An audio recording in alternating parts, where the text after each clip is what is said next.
Hello दोस्तों, welcome to Prime Education YouTube channel. I hope दोस्तों आप सब लोग बढ़िया होंगे और स्वस्थ होंगे। दोस्तों आज के इस वीडियो में हम आपकी एडुकेट अभ्यास पुस्तिका कक्षा 8वीं वैसे आपके गणित में आपका देखिए अध्याय नंबर जो आपका दिया गया है 11 सीधा और प्रतिलोम समानुपात।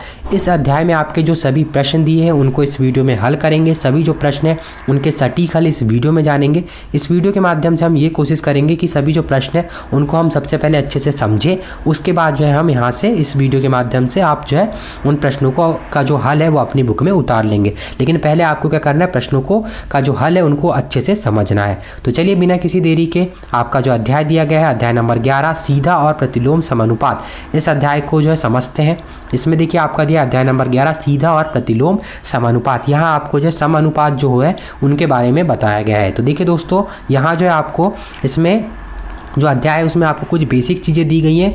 जैसे आपकी जो बुक है उसमें आपको देखेंगे कि 2-3 पेज में आपको कुछ बेसिक चीज़ें दी गई हैं, तो आप उनको क्या है अपने आप से खुद पढ़ सकते हैं। हम क्या करेंगे, वो जो है आपके अध्याय के पहले की जो तैयारी होती है वो सब चीज़ें दी गई हैं, कुछ आपको बेसिक चीज़ें उनमें बताया गया है, तो उनको हम जो है सीधे जो इनके प्रश्न हैं उनमें हल करते हुए उनको समझेंगे। अगर आपको कोई भी उसमें डाउट है तो आप अपने शिक्षक से पूछ सकते हैं कि अगर आपको जो भी डाउट है तो आप उनके सामने जाइए और अपने शिक्षक से पूछ सकते हैं। हम सीधे जो प्रश्न है उनको हल करते हुए इनको समझेंगे, ठीक है। तो देखिए आगे बढ़ते हुए हम क्या करेंगे, हम सीधे जो है यहाँ प्रश्नों को हल कर लेते हैं। तो देखिए आपको यहाँ प्रश्न दिए गए हैं। सबसे पहले आपको यहाँ सही विकल्प प्रश्न दिए गए 1 से लेकर 5 तक, ठीक है। तो पहला जो प्रश्न है इसमें बोल रहा है आपको निम्न में से कौन सा विचरण अनुक्रमानुपाती नहीं है। तो कौन सा है, तो चाल बढ़ने पर जो समय होता है वो अनुक्रमानुपाती नहीं है। तो प्रश्न नंबर प्रश्न नंबर पहले का जो उत्तर हो जाएगा वो हो जाएगा ए। तो इस तरीके से आप यहाँ ए में गोला लगा लेंगे। अब इसके बाद दोस्तों हम क्या करेंगे, हम आपकी जो प्रश्न बैंक है उसमें जो आपको दिए गए हैं इसके आगे के जो भी आपकी बुक में प्रश्न है उनको प्रश्न बैंक के माध्यम से समझेंगे ताकि आपको सरल रूप में समझ में सभी जो प्रश्न आ जाए। तो देखिए आपका देखिए जो प्रश्न नंबर पहला दिया गया था, देखिए ये वो भी आपको यहीं दिया गया है, ये देखिए ये। और आपके जो सभी जो प्रश्न जो बुक में दिए हैं वही यहाँ आपको दिए गए हैं, और जो आपके सभी जो हल है इसमें वो सटीक और सही है। तो आप बिल्कुल यहाँ से समझ के अपनी बुक में यहाँ से जो हल है उनको उतार सकते हैं। तो चलिए आगे बढ़ते हुए प्रश्न नंबर 2 को देख लेते हैं। प्रश्न नंबर 2 बोल रहा है यदि मानचित्र पर 1 सेंटीमीटर वास्तविक दूरी 8 किलोमीटर को निरूपित करता है तो उसी मानचित्र पर 2 सेंटीमीटर किस वास्तविक दूरी को बताएगा। तो उसकी वास्तविक दूरी कैसे हो जाएगी, दुगनी हो जाएगी। 8 है तो उसकी दुगनी कितनी हो जाएगी, 2 सेंटीमीटर पर दुगनी हो जाएगी। तो हो जाएगा ऑप्शन नंबर 16 जो है सेंटीमीटर आपका सही हो जाएगा, ठीक है। अब इसके बाद प्रश्न नंबर 3 है दांतों की संख्या और आयु के बीच विचरण होता है। तो दांतों की संख्या और आयु के बीच जो विचरण होता है वो होता है ना सीधा अनुपात ना ही प्रतिलोम अनुपात, यानी ऑप्शन नंबर आपका सही हो जाएगा, यानी सी जो ऑप्शन होगा आपकी बुक में वो सही हो जाएगा। अब इसके बाद प्रश्न नंबर 4 है यदि 15 डाक टिकटों का क्षेत्रफल 60 वर्ग सेंटीमीटर है तो ऐसे 120 डाक टिकटों का क्षेत्रफल क्या होगा। तो इसका जो क्षेत्रफल होगा वो होगा 480 सेंटीमीटर स्क्वायर। ऑप्शन नंबर आपका सही हो जाएगा, यानी आपकी जो बुक में ए जो ऑप्शन दिया होगा वो सही हो जाएगा, ठीक है। अब इसके बाद निम्न में से कौन सा व्युत्क्रमानुपाती है। तो व्युत्क्रमानुपाती है कार्य के घंटे और श्रमिकों की संख्या, यानी ऑप्शन नंबर आपका 5 का प्रश्न नंबर 5 का ऑप्शन नंबर सही हो जाएगा, यानी आपके जो बुक में सी ऑप्शन दिया होगा वो जो है सही हो जाएगा। तो इस तरीके से आप जो सभी जो प्रश्न है पांचों प्रश्न है उनके हल आप यहाँ से देख सकते हैं। उत्तर जो है आपको यहाँ दे दी गए हैं ये, तो आप यहाँ से भी देखकर जो है उनमें भर सकते हैं। यहाँ आ बा सा दिया गया है, आप इन्हें ABC आपकी बुक में दिया गया है ABCD, तो उन अनुसार आप जो यहाँ इन्हें देखकर बुक में भर लेंगे, ठीक है। अब इसके बाद आगे बढ़ते हैं। अब आगे देखिए आपको प्रश्न हल करना है, यहाँ से दिए गए प्रश्नों को आपको क्या करना है, हल करना है। प्रश्न नंबर 6 बोल रहा है धातु के एक 3 मीटर लंबे पाइप का भार 7.3 किलोग्राम है, उसी प्रकार के 7.8 मीटर लंबे पाइप का भार आपको ज्ञात करना है। एक पाइप है जिसका आपको लंबाई दे दी गई है, भार दे दिया गया है। दूसरा जो पाइप है उसकी लंबाई दे दी गई है, उसका आपको भार ज्ञात करना है। तो इस तरीके से हम यहाँ जो है पहले एक आलेख टाइप का इस तरीके से आप यहाँ बना लेंगे लाइन खींचकर कि पाइप की लंबाई एक की दी गई है 7 और एक की दी गई है 3 और एक की दी गई है 7.8। जो पाइप की लंबाई 3 है उसका भार भी दे दिया गया है 7.3, और जो 7.8 मीटर जो लंबाई है मीटर वाला जो पाइप है उसका भार नहीं दिया गया है, तो उसको हम y मान लेंगे, ठीक है। y मान लिए। इसके बाद हम यहाँ जो है अनुक्रमानुपाती विचरण लगा देंगे, x1/y1 बराबर x2/y2। ये जो है आपको सूत्र हमेशा याद रखना है। ये जो भी आपका पूरा अध्याय है वो इसी सूत्र पर हल होने वाला है, ठीक है। तो इसके बाद क्या है, जैसे हम सबके मान रख देंगे, देखिए x1 का मान हम मान लेंगे 3, y1 का मान मान लेंगे हम 7.3, x2 का मान मान लेंगे हम 7.8 और y2 का मान हम यहाँ जो है हमें ज्ञात करना है। इसके बाद हम सब में मान रखते हुए हल करेंगे तो हमारा जो है इस तरीके से आ जाएगा, पक्षांतर करेंगे और इसे सॉल्व करेंगे तो हमारा y का मान निकल कर आ जाएगा 18.98 kg। तो आपका जो y का मान है, यानी यहाँ आप देखिए जो 7.8 मीटर लंबे वाले जो पाइप है उसका भार निकल कर आ गया आपका 18.98। तो इस तरीके से आपका प्रश्न नंबर 6 का यहाँ हल हो जाएगा। अब इसके बाद चलिए आगे बढ़ते हैं।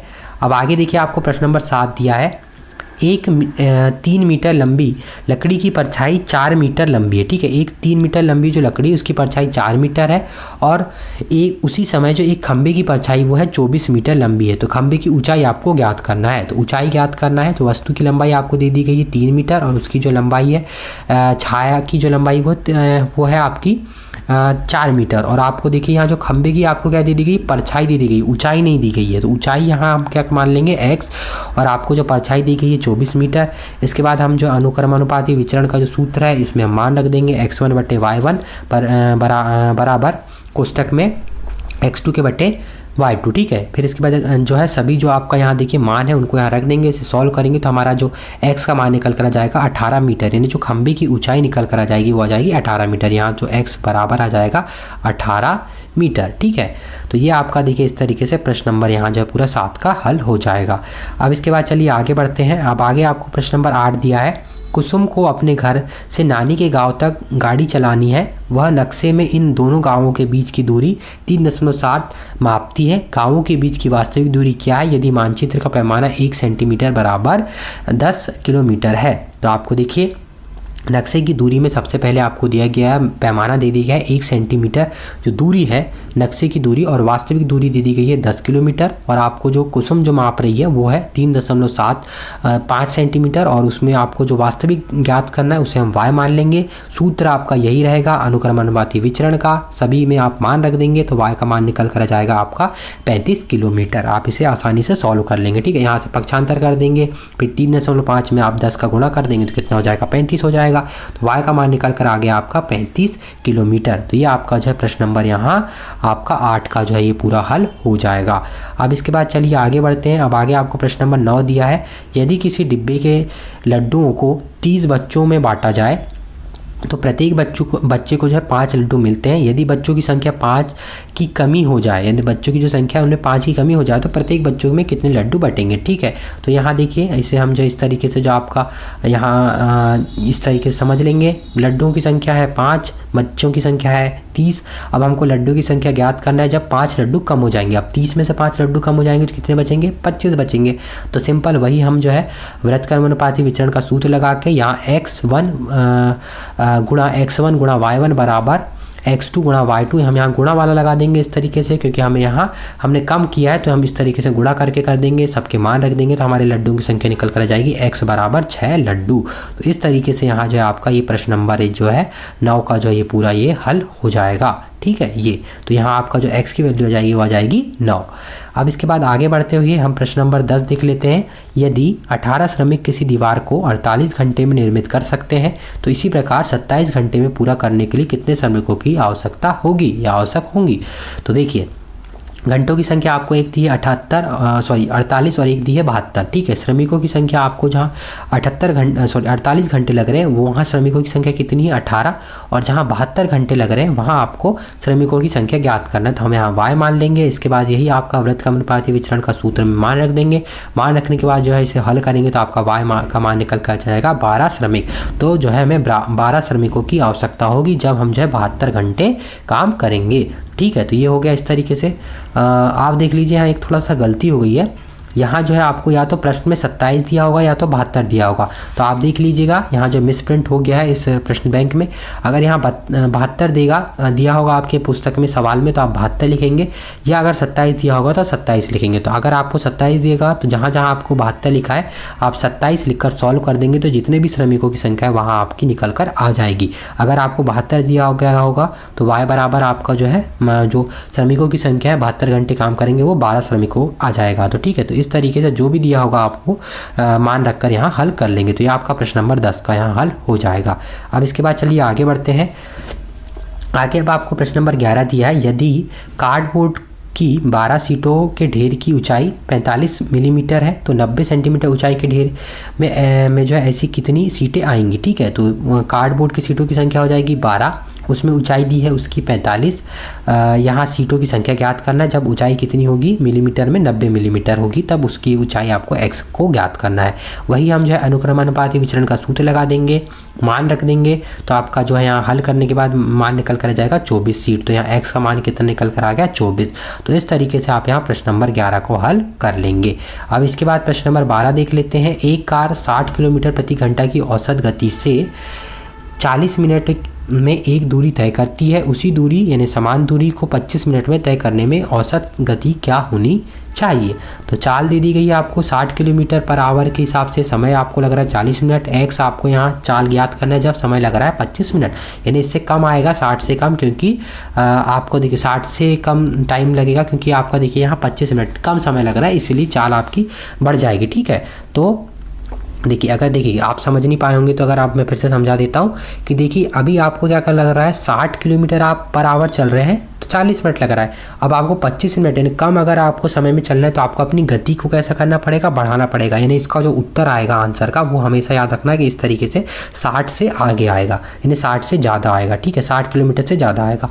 तो देखिए व्युत्क्रमानुपाती विचरण का वही सूत्र लगा देंगे। इसके बाद इसे सॉल्व करेंगे, एक्स को इधर करेंगे, पक्षांतर करेंगे, तो देखिए आपका जो एक्स की वैल्यू आ गई वो आ जाएगी 96 किलोमीटर पर आवर। यानी देखिए 60 से कैसी हो गई, अधिक हो गई।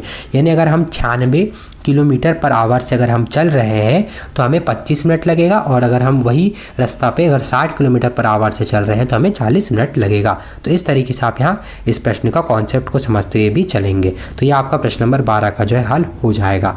अब इसके बाद चलिए दोस्तों आगे बढ़ते हैं। अब आगे देखिए आपको प्रश्न नंबर 13 दिया है। एक टंकी को एक साथ 6 नल एक टंकी में को जो एक साथ 6 नल खोल देने पर वह टंकी 1 घंटे 20 मिनट में भर जाती है।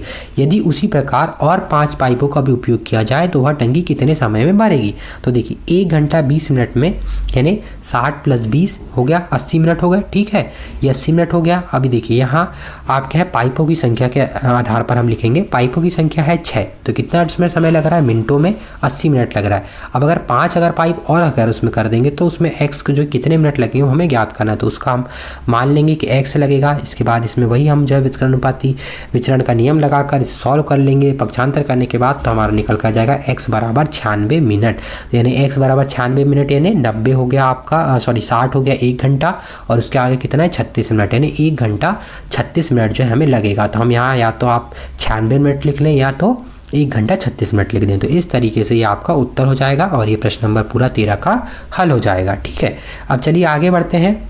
आगे प्रश्न नंबर 14 दिया है। माल से लदा हुआ एक लोडिंग ऑटो 25 मिनट में 14 किलोमीटर चलता है। ठीक है, यदि चाल वही रहे, अगर चाल ना बदले तो वह 5 घंटे में कितनी दूरी तय करेगा। तो देखिए 25 मिनट में 14 किलोमीटर, 5 घंटे में यानी कितने हो जाएंगे, मिनट में अगर हम 5 घंटे को बदलेंगे तो 60 × 5 तो हो जाएगा 300 मिनट, यानी 300 मिनट में वो कितने जो है दूरी तय करेगा। तो हम दूरी को मान लेंगे y। फिर वही अनुक्रमानुपाती विचरण का जो है यहाँ नियम लगा देंगे। अनुक्रमानुपाती विचरण में सभी का मान रख देंगे, 25/14 बराबर 300/y। पक्षांतर करेंगे, यहाँ हल करेंगे तो आपका y का मान निकल कर जाएगा 168 किलोमीटर, यानी जो है वो 300 मिनट में यानी 5 घंटे में 168 किलोमीटर चलेगा। तो ये आपका प्रश्न नंबर 14 का हल हो जाएगा और ये आपका उत्तर हो जाएगा। ठीक है, तो इस तरीके से आपका प्रश्न नंबर 14 यहाँ हो गया, ख़त्म हो गया। अब इसके बाद चलिए आखिरी प्रश्न देख लेते हैं। अब आखिरी प्रश्न नंबर 15 है। अब दोस्तों प्रश्न नंबर 15 करने के पहले मैं आपको एक महत्वपूर्ण चीज़ बता दूं कि देखिए अभी तक हमने जो है आपका अध्याय नंबर 11 जो है उसके 14 जो प्रश्न है उनको यहाँ तक जो है सरल रूप से समझ लिया। अगर आपको जो इसका अगला जो अध्याय है अध्याय नंबर 12 उसको भी आपको इसी तरीके से सरल रूप से समझना है, सभी जो प्रश्न है उनको सरल रूप से समझना है, तो आप क्या करेंगे, इस वीडियो के नीचे डिस्क्रिप्शन में आप ये जो वीडियो देख रहे हैं इसके नीचे डिस्क्रिप्शन में आप देखिए, जैसे यहाँ मोर पर क्लिक करेंगे, ये मोर का ऑप्शन आ रहा है, इस पर आप क्लिक करेंगे तो आपके सामने इस वीडियो का डिस्क्रिप्शन खुल जाएगा, जहाँ आपको इसका जो अगला अध्याय नंबर जो आपका 15 है, अगला जो अध्याय है उसका जो आपको हल है उसके वीडियो का आपको लिंक वहाँ मिल जाएगा। उस वीडियो के लिंक पर आप क्लिक करेंगे तो इसके अगला जो अध्याय है उसका आपको वहाँ आपका पूरा जो हल है खुल जाएगा। तो चलिए अब बिना किसी देरी के अब आगे बढ़ते हुए प्रश्न नंबर 15 देख लेते हैं। 15 प्रश्न नंबर है आपका, बोल रहा है रहमान तीलियों या डंडियों का प्रयोग करते हुए एक पहिया बना रहा है। वो समान तीलियां इस प्रकार लगाना चाहता है कि किन्हीं भी क्रमागत तीलियों के युग्मों के बीच का कोण बराबर हो। तो आपको यहाँ क्या करना है, निम्नलिखित जो है प्रश्नों का उत्तर देना है। ये आपको कंडीशन दे दी गई है, अब उसके आधार पर आपको प्रश्न पूछे गए, उनका आपको यहाँ हल देना है। तो आपको देखिए यहाँ पहिए भी बनाया गया है बढ़िया सुंदर तरीके से। तो देखिए आपको यहाँ ज्ञात करना है, आपको देखिए यहाँ इस चार्ट में बोला गया है तीलियों की संख्या दे दी गई। तीलियों की संख्या है 4, 6, 8, 10 और 12। ठीक है, यहाँ आपको 5 जो है तीलियाँ दे दी गई हैं। इसमें क्रमागत तीलियों के एक युग्म के बीच का कोण, यहाँ 4 जहाँ तीलियाँ हैं वहाँ 90 अंश है, जहाँ 6 तीलियाँ हैं वहाँ 60 अंश है। तो अब आपको बाकी सबसे पहले कोण ज्ञात कर लेना है। तो ठीक है, कोण ज्ञात करना है, तो वहाँ आपको उसके बाद कोण ज्ञात करने के बाद आपको ये दोनों जो प्रश्न हैं उनको भी हल करना है।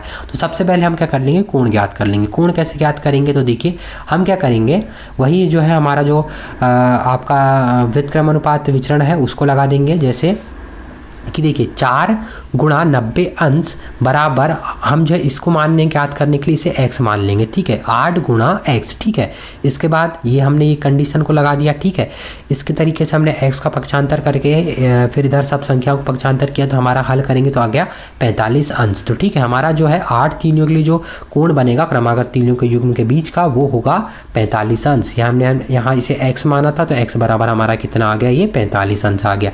इसी प्रकार हम जो है y निकालने के लिए क्या करेंगे, y निकालने के लिए हम क्या करेंगे, अब 4 गुणा 90 हम यहाँ इसे y मान लेंगे। ठीक है, y को मान लिए तो 10 गुणा y हो गया। अब इसके बाद यहाँ जो y को सॉल्व कर लेंगे इस तरीके से, तो 36 आ गया। तो जहाँ आपकी तीलियों की संख्या आपकी 10 है, वहाँ उन युग्मों के बीच का कोण कितना निकल कर आ गया, 36 अंश आ गया। ठीक है, तो ये आपका आ गया y। इसी प्रकार अब z के लिए कर लेंगे, यानी ये 12 की तीलियों के लिए कर लेंगे। तो 4 गुणा 90 बराबर 12 गुणा z। ठीक है, तो यहाँ सॉल्व करेंगे तो आ गया 30 अंश। तो इस तरीके से आपका जो ये सभी है, ये x मान लिया था हमने, ये y माना था, ये z माना था। तो 8 तीली, 12 तीली और 8, 10 और 12 तीलियों के लिए जो सभी जो कोण है यहाँ, ये उनके युग्मों के बीच के जो कोण है वो निकल कर आ गए। तो इस तरीके से जैसे ही आएंगे तो आप यहाँ फिर से एक जो है चार्ट बनाकर सबके यहाँ मान लिख देंगे इस तरीके से कि तीलियों की संख्या और क्रमागत तीलियों के बीच जो कोण बन रहा है वो सभी आप यहाँ लिख देंगे। ठीक है, अब इसके बाद आपको जो प्रश्न दिए उनको हम हल कर लेते हैं। तो प्रश्न नंबर इसमें पहला बोल रहा है,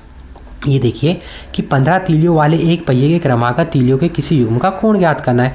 अब 15 तीलियों वाले क्रमागत जो है आपको तीलियों जो है उनके बीच का कोण ज्ञात करना है। अभी तक हमने 4 का कर लिया, 6 का कर लिया, 8 का कर लिया, 10 का कर लिया, 15 का कर लिया। अब जिस तरीके से सभी इनका किया है वैसे ही हम 15 का कर लेंगे। कैसे करेंगे, जैसे वैसे ही 4 गुणा 90 गुणा 15 गुणा x मान लेंगे हम उसको।